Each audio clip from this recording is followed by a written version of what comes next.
Bienvenue et merci à toutes et à tous pour votre participation à cette deuxième journée de webinaire professionnel proposée par le Salon du Livre et de la Presse Jeunesse en Seine-Saint-Denis. 2 journées composées de plus de 80 rencontres avec l'édition Jeunesse. Nous sommes également heureux de vous inviter au Salon qui s'apprête à ouvrir ses portes mercredi prochain, le 30 novembre, et qui se déroulera jusqu'au lundi 5 décembre à Montreuil. En tant que professionnel du livre et de l'enfance, il vous suffit de vous accréditer en ligne sur slpjplus.fr pour vous y rendre en accès libre sur toute la durée de l'événement. Le webinaire à suivre est intitulé « Comment la fiction aborde l'histoire chez les 9-12 ans » aux éditions Didier Jeunesse.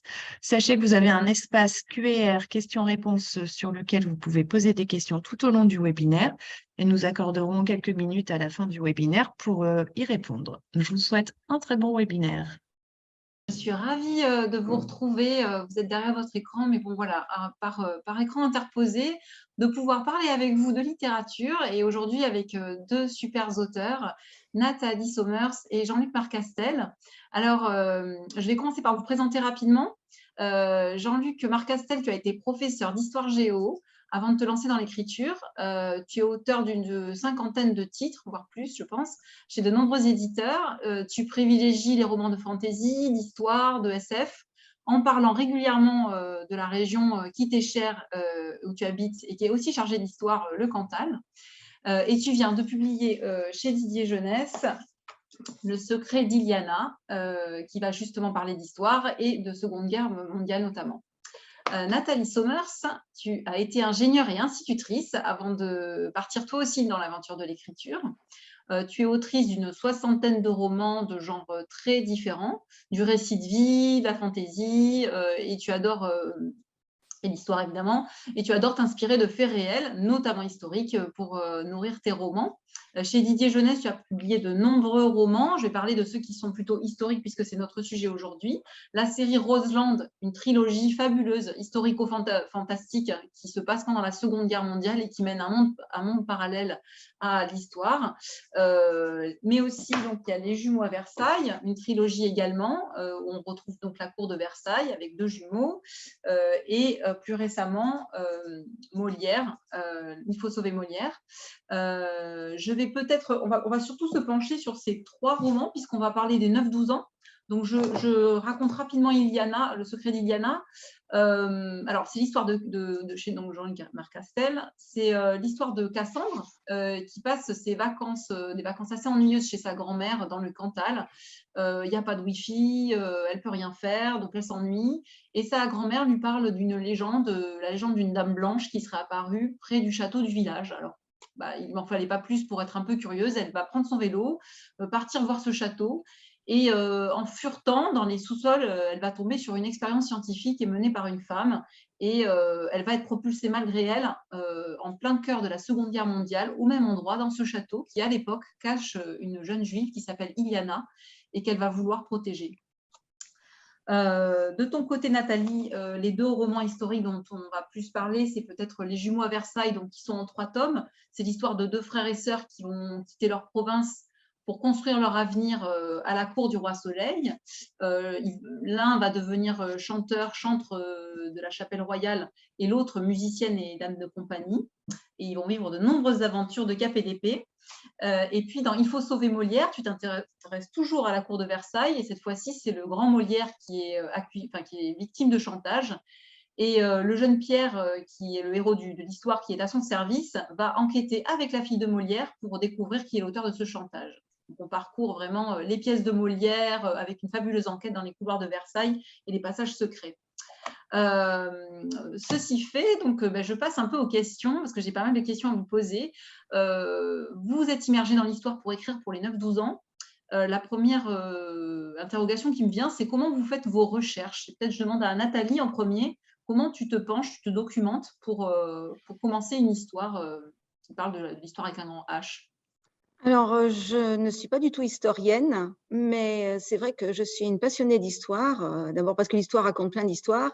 Et donc, j'écoute fréquemment des podcasts, entre autres ceux de Franck Ferrand sur Radio Classique. Et c'est vrai que il raconte déjà très bien, lui, l'histoire, et souvent en donnant l'histoire d'un côté beaucoup plus intime que ce qu'on apprend à l'école. Et souvent, en écoutant en fait la vie, soit d'un personnage, soit le récit d'un événement historique particulièrement marquant, on se rend compte qu'il y a des choses qui voilà, nous interpellent et qui pourraient vraiment faire des beaux ressorts dramatiques. Et souvent, mes histoires, en fait, elles commencent quand j'entends voilà, soit un podcast, soit je regarde une émission à la télé sur l'histoire, soit je lis une biographie d'un personnage. Donc, mes recherches, ensuite, elles sont toutes azimuts. Elles sont à la fois, on va dire, du côté de la bibliographie, avec beaucoup de recherches dans les biographies, quand j'étudie des personnages, en particulier sur Molière. Et puis ensuite, c'est vrai que maintenant, on a la chance d'avoir des outils très variés. Donc, j'aime aussi m'immerger en regardant voilà, des vidéos sur l'époque de Oui, mon personnage. de Voilà. l'époque aussi, et pas que des personnages. Ouais. Exactement, savoir comment ils mangeaient, ce qu'ils mangeaient, comment ils se déplaçaient. Voilà, regarder quelle est la distance entre Versailles et Paris, quand on s'appelle Molière, parce qu'il faisait le trajet tous les jours pendant un trimestre par an. Donc, il y a tout un tas de choses qui permettent aussi de nourrir le récit et ensuite de trouver soit des rebondissements dans l'histoire, soit des solutions, voilà, des résolutions. Ouais, Donc, tout tout à fait. azimut, tous les magazines historiques, tout, je fais feu de tout bois. Tu fais feu de tout bois. Tout. Et toi, Jean-Luc, de ton côté, je sais que particulièrement, tu as dû faire pas mal de recherches sur ta région, le Cantal, parce que là, je parle d'Iliana, mais je sais que ce n'est pas la première fois que ça t'inspire. Non, tout à fait. Donc, bon, d'abord, il y a si tu veux, on va dire, moi, ce qui m'intéresse aussi, c'est de transmettre une mémoire directe. C'est-à-dire que moi, j'étais en contact, j'ai eu de la chance, enfin, encore en ce qui concerne, entre autres pour Iliana, la Seconde Guerre mondiale, etc. J'étais en contact avec des gens qui l'ont vécu, hein, avec mes grands-parents, Oui. etc. Et qui l'ont vécu donc au quotidien, qui ont, Ouais. bah, pour certains, fait la guerre, enfin, le peu de guerre qu'on a fait, qui sont partis, qui m'ont raconté, si tu veux, et que ce soit donc mes grands-parents, mon père, et c'est une mémoire qui est très vivante un petit peu dans ma région, d'autant plus que moi, j'ai une partie de ma famille qui est originaire de Tulle. Et donc, bah, Tulle, par exemple, en Seconde Guerre mondiale, il y a eu des pendus de Tulle, etc. Enfin, il y a eu des choses un peu terribles. Il y a une histoire chargée. Ouais. Il y a une histoire chargée et qui restait encore, en tout cas chez ma grand-mère, etc. et chez mes grands-parents, enfin, très vivace. Et qui en ont parlé. Donc, il y a cette mémoire-là. Moi, après, donc, du coup, en ayant entendu tout ça quand j'étais enfant, après ça, moi, de toute façon, j'ai toujours été intéressé par l'histoire. Moi, j'ai baigné dedans. Mon père était passionné d'histoire. Il n'était pas du tout historien non plus. Hein. Il tenait un commerce. Il avait un bureau de tabac, mais il a une bibliothèque immense. Il adorait les livres d'histoire. Ouais. Il adorait l'Antiquité. Moi, j'étais passionné par l'Antiquité aussi. Et du coup, après, donc, la Seconde Guerre mondiale, parce qu'en ayant comme ça, en entendant les gens me raconter des anecdotes. Et par contre, ces anecdotes-là, après, m'ont servi. Après, quand j'ai fait mes recherches, moi, j'ai appris la grande histoire. Après, je me suis intéressé à la grande histoire. Mais par contre, je trouve que c'est très intéressant d'avoir des choses qui sont très vivantes du quotidien. Oui, des micro-histoires des gens, en fait. Micro-histoires, comment ils ont vraiment vécu et ressenti les choses intérieurement, enfin vraiment à l'intérieur. C'est parce que étudier des chiffres et tout ça, c'est une chose, mais c'est assez déshumanisé. Tandis que là, c'est sur des petites choses du quotidien qu'on comprend. Voilà, les gens, comment ils pouvaient vivre, la peur qu'il pouvait y avoir des gens à l'époque, etc. Ou de manquer, je ne sais pas, de manquer. Ma grand-mère m'avait dit une fois, écoute, je me rappelle être passé devant une boulangerie, par exemple, avoir senti l'odeur du pain et avoir eu faim de pain.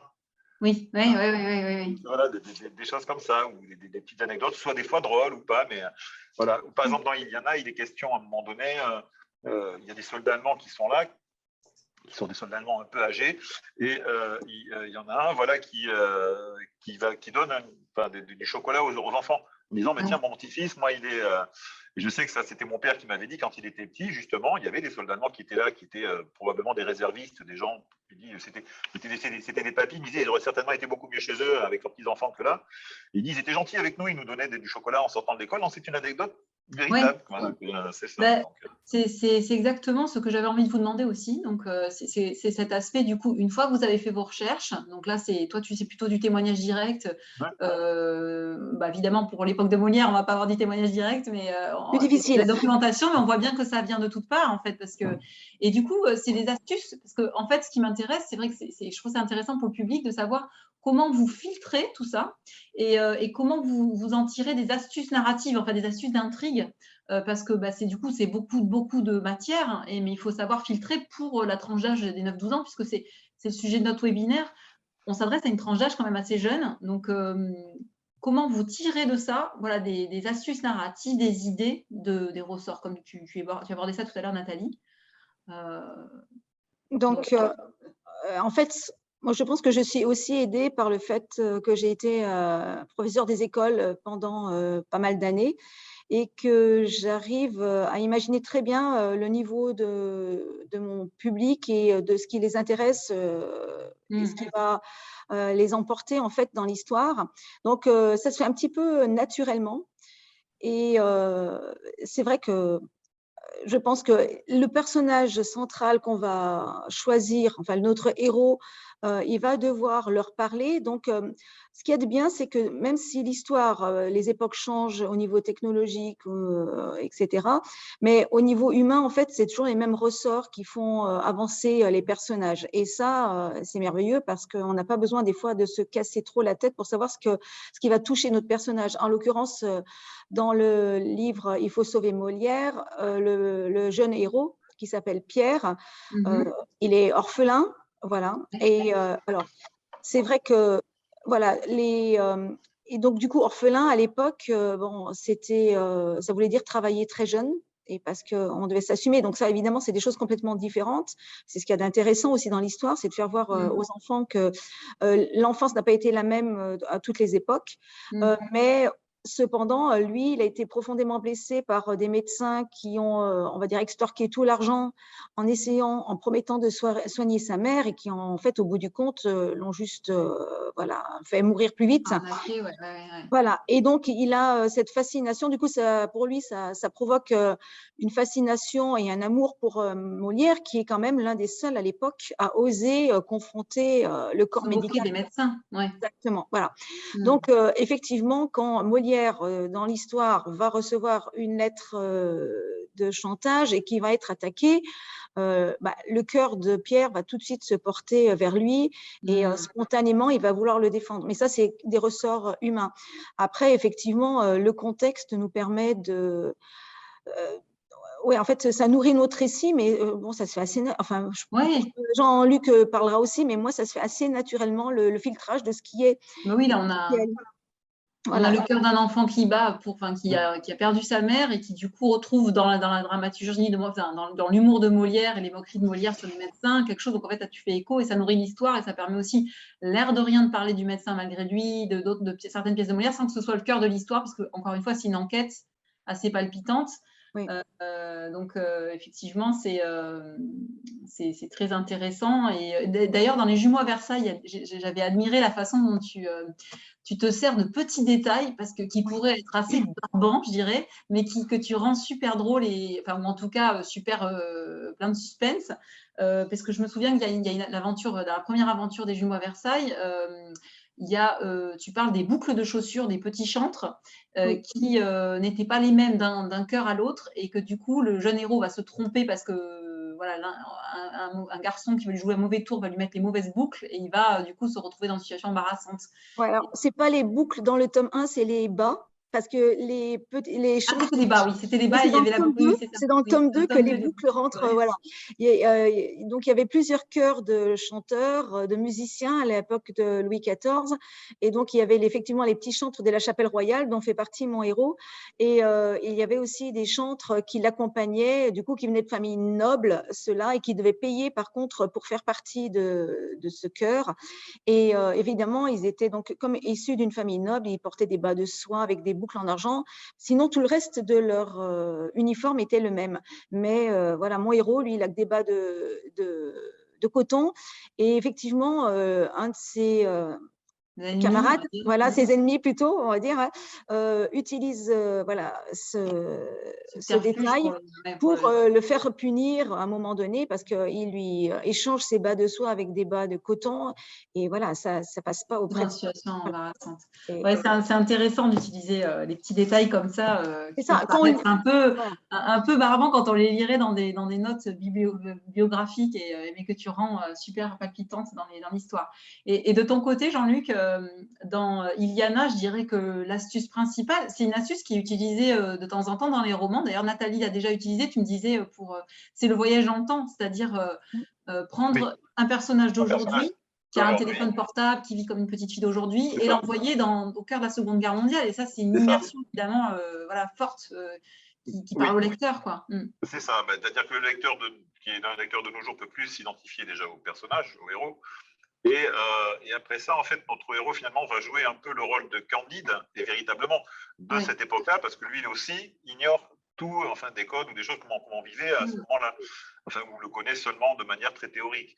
Et donc, du coup, le lecteur est vraiment immergé dedans, puisqu'il est dans la même situation, lui, que le héros.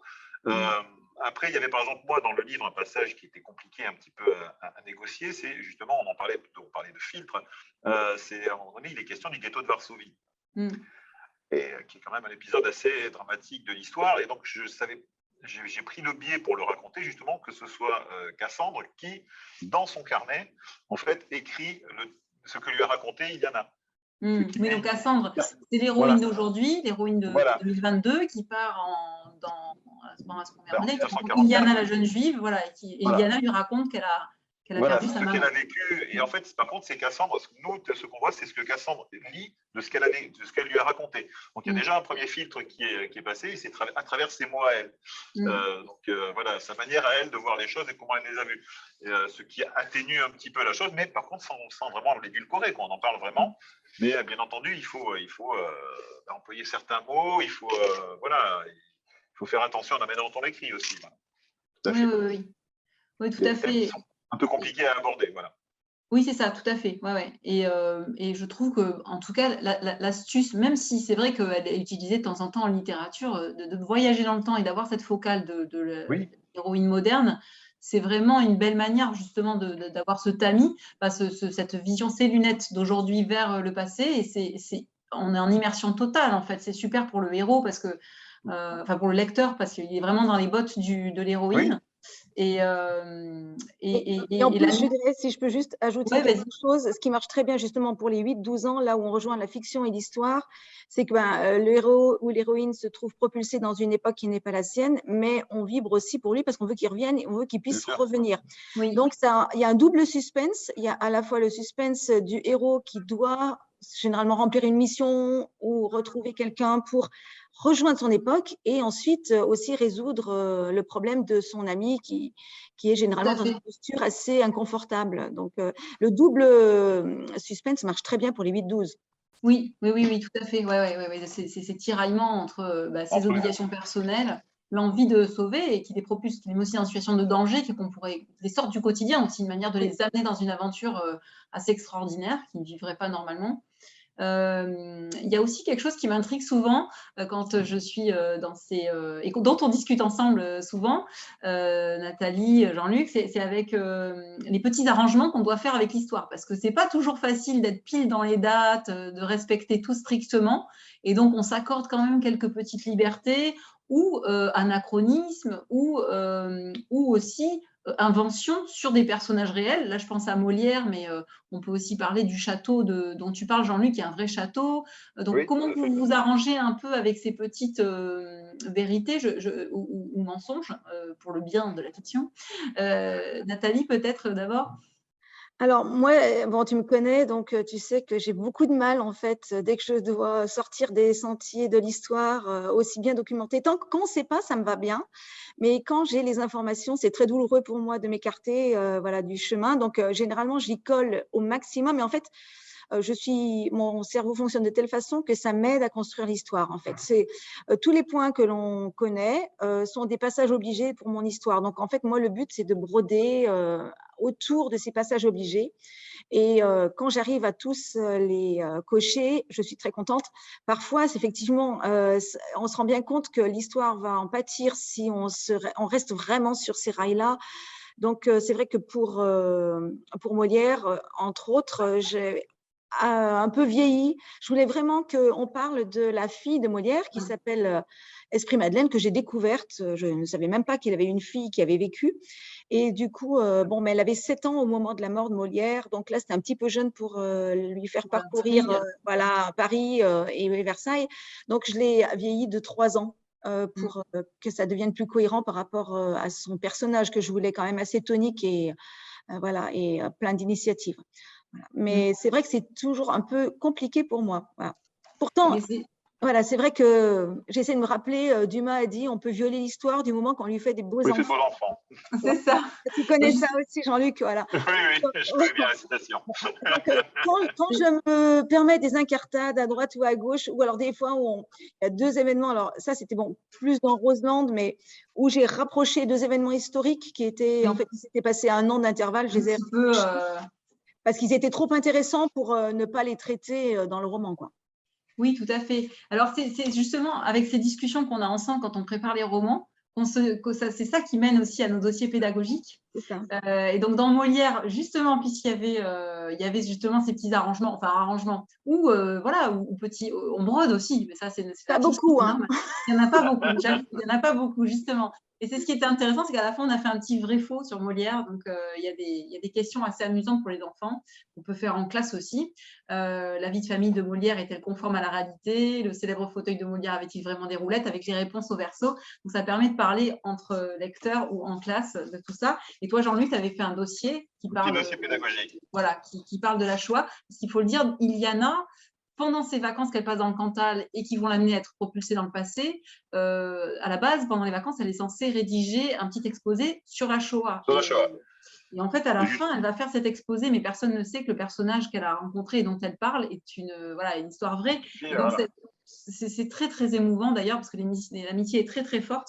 Mais c'était important aussi de parler un tout petit peu du régime nazi, de la Shoah, de manière adaptée, évidemment. Mais comme tu as été prof d'histoire, voilà, c'était intéressant de le faire. Toute la difficulté était là. Puis de faire de cours, en fait, de dire des choses de manière assez courte, c'est toujours le problème. Et je pense qu'on va être tous d'accord là-dessus. C'est que alors, si on travaille sur l'histoire, on va accumuler une masse documentaire, des fois qui peut être importante. Et justement, on aurait tendance à vouloir en mettre trop. Oui. Il ne faut jamais perdre de vue que si on est là, c'est avant tout pour raconter une histoire. Oui. Évidemment, on va chercher à dire quelque chose avec nos histoires, on cherche vraiment à faire passer un message. Mais la première chose, c'est l'histoire. Il ne faut pas qu'après ça, la masse documentaire qu'on a, justement, va peser sur l'histoire et va l'alourdir, etc. Il faut savoir, justement, composer avec, doser, voilà, pour garder la dynamique de l'histoire, l'attachement justement aux personnages. Donc, c'est un savant équilibre et un savant dosage. C'est un peu comme, voilà, comme je dirais, quand on fait une recette, il faut mettre des épices dedans, c'est bien, ça relève, mais si on en met trop, ça devient vite indigeste. Tout à fait. Et d'autant plus qu'en fait, il y a aussi cette question qui était une de mes questions, qui est sur le fait d'édulcorer aussi, parce qu'il y a aussi des moments de l'histoire qui sont qui sont tragiques, qui sont assez durs et qui sont quand même difficiles aussi pour cet âge. D'ailleurs, à cet âge, par exemple, la Shoah, elle est abordée en CM2 de manière assez light, il faut le dire, parce que c'est quand même un peu choquant et on sait à quel point on a tous été marqués au lycée par quand on aborde frontalement cette page de l'histoire. Donc, ces pages-là, à la fin, elles permettent aussi d'en parler un peu plus sérieusement, là où dans la fiction, comme tu le disais tout à l'heure, hein, tu en as un peu parlé, tu es passé par la lettre et par le témoignage de la jeune fille, pour pas que ce soit trop. Et c'est pas une histoire qui nous met au cœur de la Shoah, c'est plutôt quelqu'un qui... Bien sûr. Et dans Molière, il y a l'histoire des enfants qui se retrouvent très jeunes orphelins. De nos jours, ça arrive quand même moins dans nos pays, on va dire... Dans nos pays riches, on va dire, les enfants sont moins habitués à ce genre de situation, même si ça arrive encore malheureusement, mais c'est quand même beaucoup plus courant à l'époque et assez trash, il faut le dire. Donc là-dessus, oui, vous avez plus ou moins répondu, mais vous êtes d'accord, on trouve une manière d'en parler. On peut suggérer. Pardon, vas-y. Non, vas-y. Je dis, on n'a pas besoin d'être descriptif pour toucher le lecteur et lui faire comprendre des choses. Donc, avec des situations qui sont décrites, je dirais même avec quelques mots, l'enfant se projette facilement sans devoir passer par la case récit vraiment cru qui nous choque nous-mêmes. Voilà. Donc, mais il comprend ce qui se passe et on n'a pas besoin de donner des détails. Oui, d'insister trop. Voilà, c'est ça. Alors justement, les enfants, comme vous dites, ils comprennent. Là, c'est une dimension importante parce que voilà, parler d'histoire, faire de la fiction avec de l'histoire, je trouve que c'est peut-être là que vous avez un des plus beaux rôles d'auteur quand vous intervenez en classe. En fait, je pense que c'est là que ça prend encore plus de sens parce que vous êtes porteur d'un roman que les enfants ont lu, apprécié et dont ils vont vous dans lesquels ils vont vous questionner. Et du coup, vous venez aussi il y a une dimension de prescription qui est très importante. Et donc, ma question, c'est est-ce que, je commence peut-être par Jean-Luc, est-ce que les lecteurs, quelles sont les questions que les lecteurs te posent le plus sur des romans comme Iliana, pour les 9-12 ans, voilà, qui parlent d'histoire?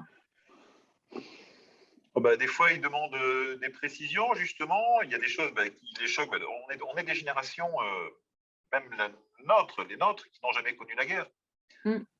Quand on évoque ces périodes-là, des périodes finalement où tout peut arriver, où il n'y a plus de sécurité, où des fois ils ne comprennent pas, ou ils c'est pas qu'ils comprennent pas, mais ils demandent comment ça se passait, on a arrêté les gens comme ça, on peut pas faire ça. Le fait justement de plus avoir que les libertés tout à coup soient suspendues, etc. C'est assez choquant pour eux, quoi. C'est que les droits les plus fondamentaux soient bafoués. Ça génère des réactions qui ça les interroge. Ça les interroge et ça fait comprendre justement ce que ça peut avoir justement de terrible, parce que c'est ce qui est important, moi je trouve, dans le livre, c'est de mettre vraiment dans la situation de tous les jours, des gens de tous les jours dans la vie, quel impact ça a, quoi, en fait. Et c'est là que je disais, oui, on n'a pas besoin d'être très, très descriptif, mais ils comprennent que tout à coup, tout ce qui paraît aller de soi est mis est sur le point de vaciller ou est en train de vaciller, quoi, la sécurité, Donc il y a des questions qui reviennent pas mal là-dessus. Ouais. Et alors souvent, justement, la question qui revient sur ce genre de récit, c'est est-ce que c'est une histoire vraie? Parce que les personnages ont vraiment existé. Ils voudraient savoir si les personnages ont vraiment existé, ce qui est vrai, ce qui n'est pas vrai, en fait. C'est ça. Oui, forcément, c'est assez logique. Du coup. Nathalie, c'est pareil pour toi? Tout à fait. Voilà, c'est vrai que pour la question, vraiment, la première à laquelle on n'échappe pas, c'est est-ce que c'est vrai? Alors après, ils vont prendre un tel ou tel détail et voilà.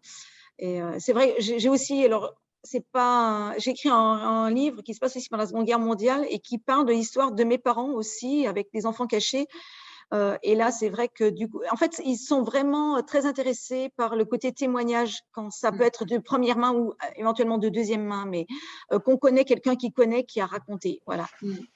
Alors pour Molière, c'était un petit peu compliqué, la chaîne, il manquait quelques maillons, mais sinon, c'est vrai, voilà, tout ce que disait Jean-Luc aussi sur le fait, oui, quand on arrive et qu'on explique, oui, l'histoire des chocolats, oui, à l'époque, avoir un chocolat, c'était extraordinaire. C'était pas, voilà, on n'en avait jamais. Et du coup, ça les étonne.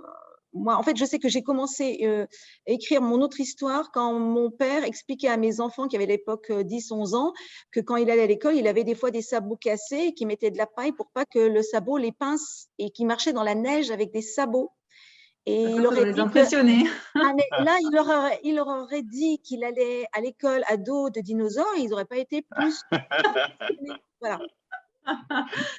Oui, alors justement, après ça, vous avez le sentiment que les enfants sont davantage intéressés par l'histoire après ce genre de lecture. Est-ce que ça porte ses fruits? Donc là, c'est un sentiment de… Est-ce qu'ils ont conscience que les faits marquants de notre histoire influencent notre présent? Est-ce qu'ils se rendent compte que la chaîne n'est pas si longue? Alors, avec la Seconde Guerre mondiale, c'est carrément un fil assez court, on va dire. Mais même avec Molière, finalement, il y a des choses qu'on peut retrouver. Est-ce que vous avez ce sentiment-là de travail accompli quand même? Non, mais de messages, de conscientisation, même à leur âge, de l'importance. Moi, je pense que oui. Je pense qu'il y a un moment donné, où ils se rendent compte que, parce que justement, on les met quelque part en situation, on les fait vivre dans la tête des héros et dans le quotidien des héros et finalement de personnes à qui ils s'identifient, des jeunes de leur âge. Donc, ils se voient, et tout à coup, ils voient, vraiment. Mais moi, alors ça, je faisais déjà ça quand j'étais enseignant. C'est-à-dire que je sais que certains de mes élèves appréciaient beaucoup, l'ont dit après, parce qu'ils disent on avait vraiment l'impression de le vivre avec vous, c'est-à-dire que j'essayais de leur faire ressentir qu'est-ce que pouvaient ressentir les gens, et dans mes récits, c'est ce que j'essaye de faire, c'est vraiment de faire vivre, de les faire vivre à un moment donné pendant quelques pages, dans la peau de quelqu'un à ce moment-là, dans un quotidien, je sais pas, moi, le quotidien, tout bête, dans un autre de mes livres qui parlait de la Seconde Guerre mondiale, à cette époque-là, où j'explique que le matin, pour se laver, à l'époque, il n'y avait pas d'eau courante, les gens, souvent dans les campagnes, c'était avec l'eau qui chauffait au chaudron, qu'on mettait dans le broc d'eau, comme ça, qu'on mélangeait avec de l'eau un peu plus froide, et puis on se lavait comme ça, et puis on se séchait vite parce qu'on avait froid. Et que simplement, même après la Seconde Guerre mondiale, il y avait finalement assez peu de personnes qui avaient vraiment une salle de bain. Les gens se lavaient dans avec l'évier de la cuisine, quoi. Il n'y avait pas de… Et c'est vrai que du coup, ils ont l'impression vraiment d'être dans un autre monde et qui n'est pas si vieux que ça finalement. Non, non, pas du tout, mais c'est marrant parce que vous l'avez dit plusieurs fois finalement, je me rends compte que c'est par les petits détails de la vie quotidienne qui finalement vont être les plus parlants pour eux, hein, puisqu'ils sont Bien dans sûr. le quotidien à cet âge-là, c'est voilà, qu'on remonte par capillarité vers les faits historiques et qu'on les intéresse. Finalement, quand on est adulte aussi, parce qu'on adore les petits détails de l'histoire, les petits secrets, c'est aussi ce qu'on aime, hein, mais à cet âge-là, c'est l'histoire vivante. Oui. Oui, et je pense que du coup, c'est vrai qu'on pourrait dire que avec ces livres-là, et je sais qu'il y a des profs qui le font de plus en plus, l'aspect pluridisciplinaire est intéressant aussi parce qu'il y a l'aspect littéraire de votre œuvre, parce qu'on parlait de fiction et d'histoire, et on peut l'étudier en cours de français, et on peut faire le lien avec l'histoire et les passionnés pour le cours d'histoire qui parfois peut être un peu rébarbatif grâce à ces petits liens qui se font, quoi, voilà, que ce soit en primaire ou au collège. Après, comme c'est plusieurs profs, parfois, c'est aussi se passer la main sur ces choses-là. Je crois qu'on arrive à 17h pile, on a été super on time. Donc, je vous remercie beaucoup pour vos réponses et je vais peut-être me tourner vers l'organisatrice pour savoir s'il y a des questions. Oui, alors, il n'y a pas de questions. Par contre, est-ce qu'on peut vous retrouver sur le salon? Oui, tout à fait. Alors, le stand Didier Jeunesse accueille, donc cette année, Nathalie Sommer, tu ne seras pas là, malheureusement, tu vas nous manquer. Jean-Luc de partout. Voilà, ça va être trop sollicité. Déjà qu'on voyage à travers le temps. Exactement. Mais Jean-Luc, on peut te retrouver sur notre stand la semaine prochaine à Didier Jeunesse, donc le samedi après-midi. C'est ça. De 13h30 à 15h30. Et moi, je serai présente le mercredi après-midi, le samedi, le dimanche et le vendredi aussi. Et toi, peut-être, tu veux dire tes dédicaces, que tu as d'autres stands aussi? Oui, alors je crois que c'est 15h30, 17h30. Oui, c'est ça, peut-être, pardon. 15h30, 17h30. Après, je serai chez Gulfstream en continuant jusqu'à 19h, ainsi que dimanche. Alors, je ne me rappelle plus exactement des horaires, mais j'y serai aussi le dimanche chez Gulfstream et entre-temps chez Léa aussi. Pour les chroniques du Pipillac, enfin d'autres livres que j'ai. Voilà. Donc je serai assez présent sur le salon. Super. Et puis alors, si vous venez vous faire dédicacer un livre par Jean-Luc, vous verrez que c'est assez impressionnant. C'est assez spectaculaire parce qu'il y a une petite mise en scène et puis vous avez une très très belle dédicace pas ordinaire, je vous le dis. C'est vrai. C'est vrai, j'ai fait un joli saut pour Iliana. Il est très chouette. Alors, on a un commentaire de Lauriane qui nous dit stand F26. Alors, je ne sais pas si c'est pour Didier Jeunesse ou… C'est ça. C'est pour préciser le nom de notre stand parce qu'effectivement, je ne l'avais pas noté. Donc, merci Lauriane. Stand F26. Merci à tous les trois, en tout cas. Très bon salon du livre.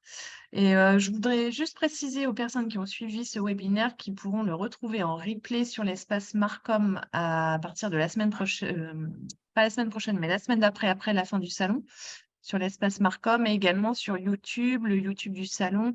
Les replays seront disponibles là, cette fois, en janvier. Voilà. Merci à tous les trois. Merci beaucoup. Merci pour ce webinaire et à tous. À bientôt sur le salon alors. À très bientôt. Plaisir de vous voir.